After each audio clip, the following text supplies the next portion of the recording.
خودارضایی چیست؟ بکنیم یا نکنیم؟ حرفای امروزمون تایید خودارضایی نیستش. خودارضایی فواید و مضرات زیادی رو داره.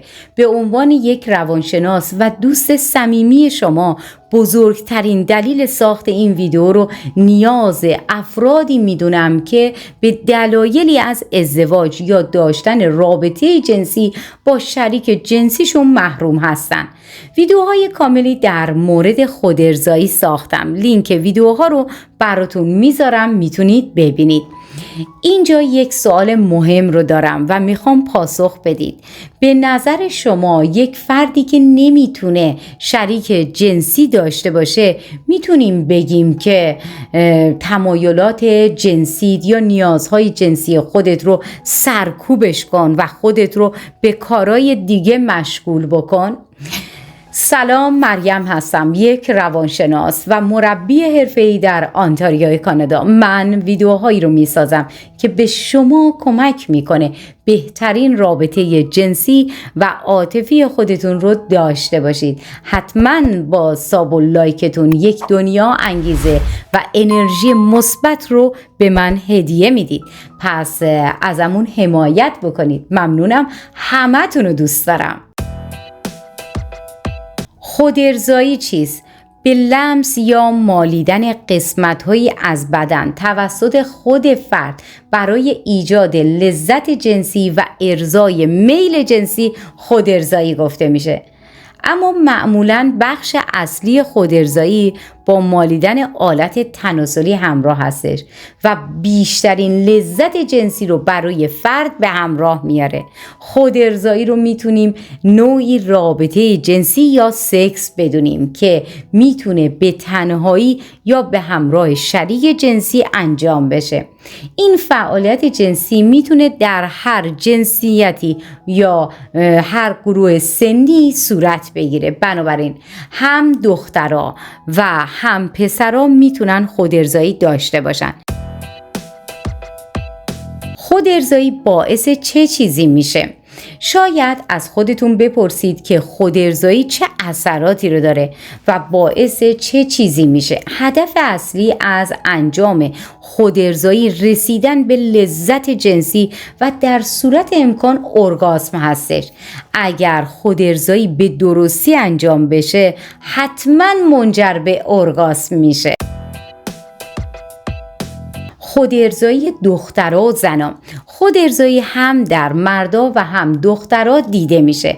خودارضایی خانمان نسبت به آقایون کمتر دیده میشه و اما حدود 3/4 خانما خودارضایی رو انجام میدن. خودارضایی دخترها میتونه با مالیدن آلت تناسلیشون که همون آلت جنسی واژن و یا بخش‌هایی از بدن که لذت جنسی زیادی رو داره انجام بشه و یا اینکه همراه با ورود یک جسم خارجی به داخل واژن باشه.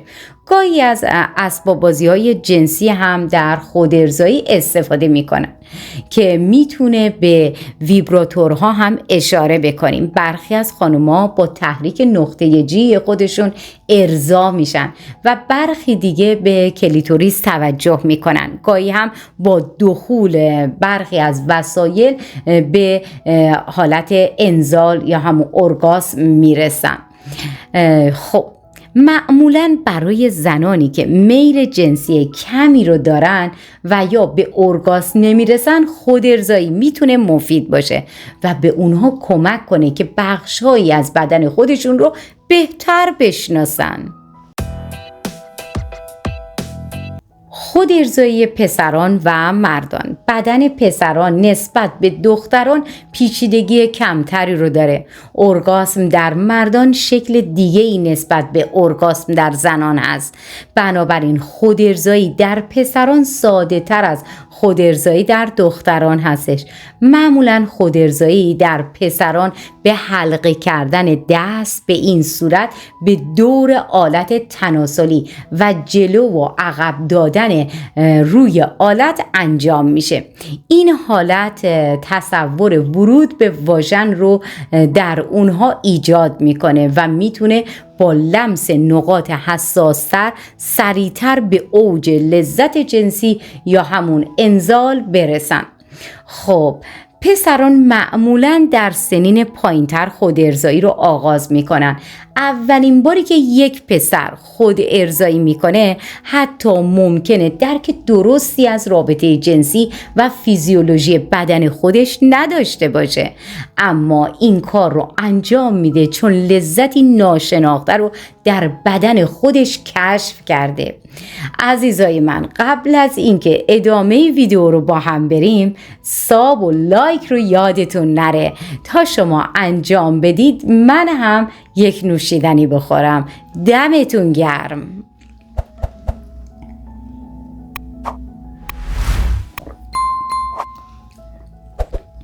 ممنونم از همه شما. بریم ادامه ویدیو رو داشته باشیم.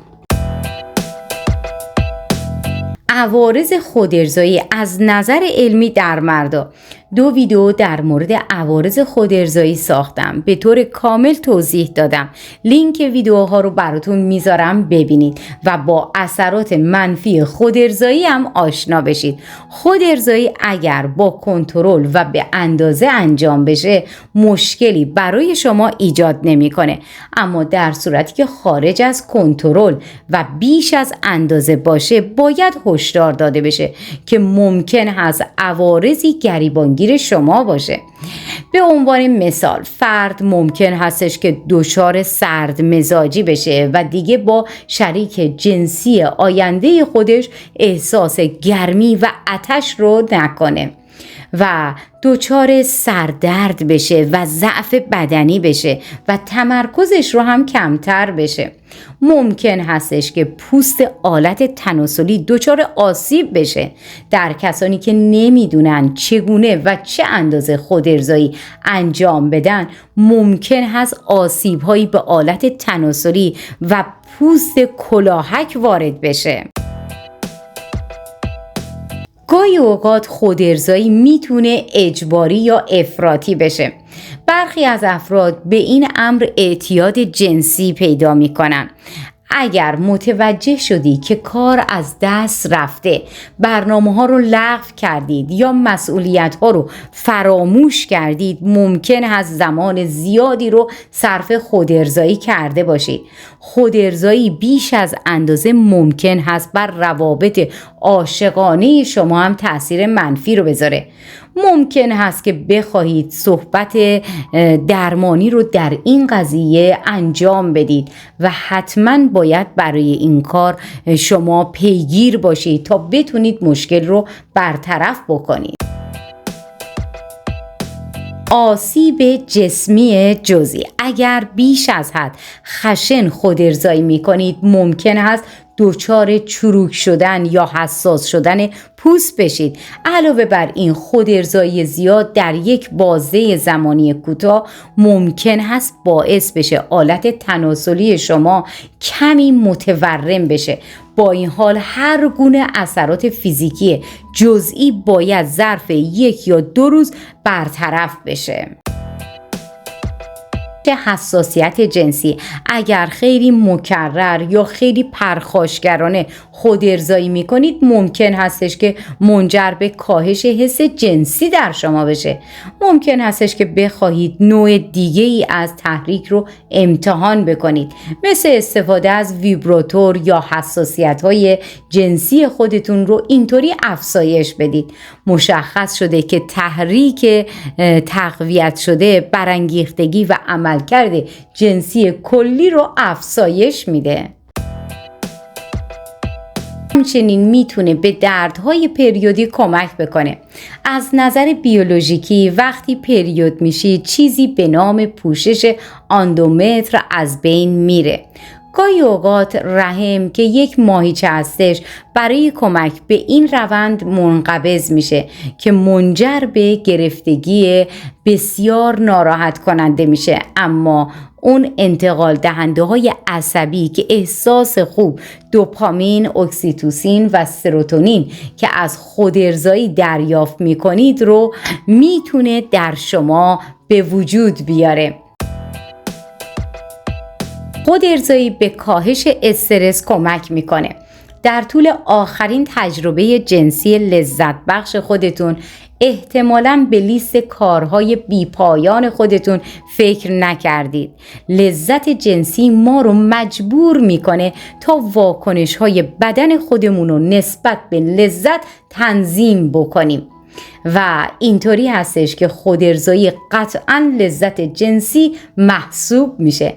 اگر جلسه انفرادی شما شامل اورگاسم باشه، مزایای دیگه‌ای برای کاهش استرس وجود داره.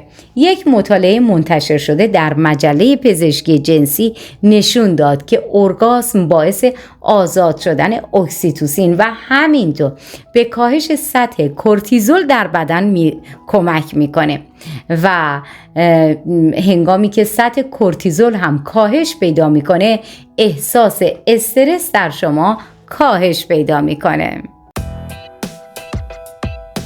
خودارضایی میتونه شما رو شادتر بکنه. خودارضایی به خودی خودش یا بدون اورگاسم میتونه شما رو شادتر بکنه به طور کامل. خودارضایی بخش‌های از مغز که مسئول لذت هستن مثل هیپوتالاموس رو فعال میکنه و در حالی که برخی از قسمت‌های مغز که مسئول ترس و اضطراب هستن رو کاهش میده. یک مطالعه در سال 2016 میگه که خودارضایی میتونه منجر به افزایش غلظت انتقال دهنده‌های عصبی بشه، مثل دوپامین، اکسیتوسین بشه که بارها و بارها با افزایش شادی و تنظیم خلق و خو مرتبط هستش. بنابراین اگر بعد از افزایش زندگی جنسی انفرادی خودتون متوجه شدید که بیشتر میخندید، نگران نباشید. به نظر شما یک فردی که نمیتونه شریک زندگی داشته باشه، شریک جنسی داشته باشه، میتونیم بگیم که نیاز جنسی خودت رو سرکوب کن و خودت رو با کارهای دیگه مشغول کن. فراموش نکنید سابسکرایب و زنگوله رو بزنید. همینطور ویدیوهای انتهایی رو ببینید. دفعه بعد همتون رو میبینم.